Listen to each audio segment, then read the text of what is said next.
De novembre 1945 à octobre 1946 se déroule le procès de Nuremberg, accusant 22 hauts dignitaires nazis de divers crimes.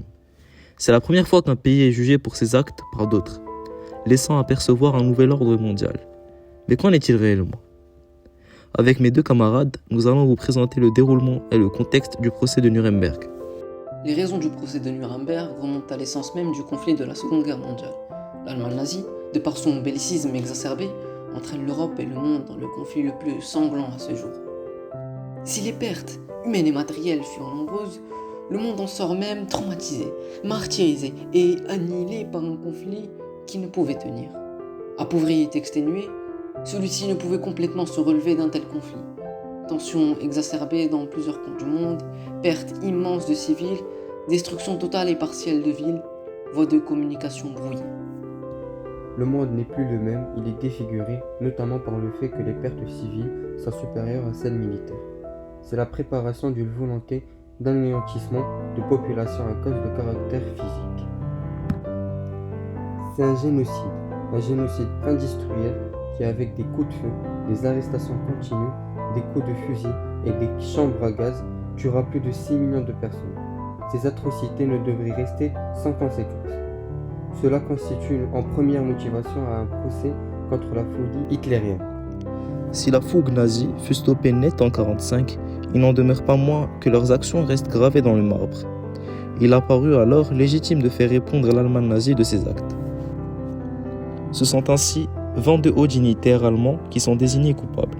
Tous, ou presque partisans du Reich dès la première heure et fervents défenseurs de l'idéologie nazie et proches collaborateurs d'Hitler. Tous ont participé à fomenter les troubles et sont cause de cette guerre. Tous ont participé à la mort de quelques millions de personnes. Ainsi, il est apparu trivial que ces dignitaires devaient répondre de leurs actes. Il y avait nécessité de former un tribunal qui punit les criminels de guerre. C'est ici la jeunesse du procès. Les vainqueurs de la guerre, États-Unis, URSS, France et Royaume-Uni, forment alors le tribunal militaire international de Nuremberg. Les délégations des différents pays ont nommé une liste d'accusés qui évolue avec le temps et ont enquêté sur des preuves tangibles et empiriques de leur contribution à la machine de guerre nazie, volontairement et significativement. Il en résulte des accusations de crimes de guerre, crimes contre la paix, crimes contre l'humanité.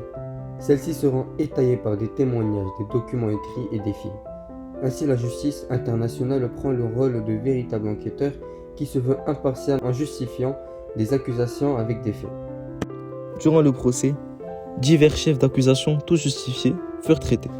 En premier, l'accusation de complot, traitant de toutes les méthodes employées par les nazis pour parvenir au pouvoir et leur politique de propagande. Le crime contre la paix.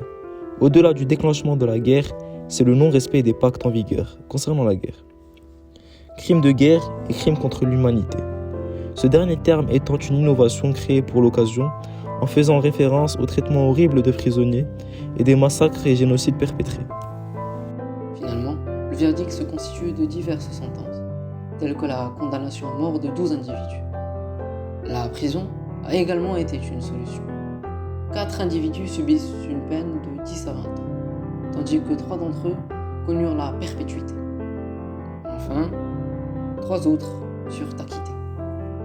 Le procès de Nuremberg a constitué le premier conseil international à dénoncer de manière explicite les crimes d'un autre pays. C'est donc un levier de la constitution d'un nouvel ordre mondial. L'expérience d'une justice internationale se voit retirée lors du procès de Tokyo, qui eut lieu en 1948, puis la création d'organismes propres pour traiter ce genre de cas. La principale reproche qu'il pourrait être fait au procès de Nuremberg est celle d'une justice de vainqueurs. Les gagnants de la guerre ne furent jugés pour leurs propres crimes. En effet, du côté allié, d'autres massacres ont été perpétrés. À Katyn, le massacre de troupes polonaises par les soviétiques fut attribué aux Allemands. Les soviétiques ne furent jamais jugés pour ce crime. Le viol des femmes françaises par les troupes américaines est aussi une atteinte à la nation française qui ne fut jugée. Si les juges se défendent de cette justice des vainqueurs dans leur apologétique, il n'en demeure pas moins que le procès traita exclusivement du rôle de l'Allemagne nazie, perdant du conflit, et en lui attribuant même certains crimes commis par les gagnants. Ces derniers, alors qu'ils furent totalement sages, ne furent nullement l'objet du procès. Le procès de Nuremberg a néanmoins ouvert la voie à la formation de la Cour internationale de justice, qui, elle, n'est plus basée sur le principe de justice du vainqueur, ce qui permet la fondation d'un possible ordre mondial stable et égalitaire. En conclusion, le procès de Nuremberg se place comme conséquence attendue d'une guerre terrible humainement parlant. C'est la volonté de rendre leurs droits à ceux qui subissent l'injustice, entraînant jusqu'au tribunal les principaux auteurs de crimes de cette guerre. Les juges se voulaient impartiaux et voulaient exposer des faits pour punir de manière pragmatique les accusés. La justice internationale a alors réuni des preuves pour pouvoir juger ces dignitaires. Elle s'est placée comme véritable médiateur de la situation, voulant rendre justice à ceux qui ont subi l'histoire.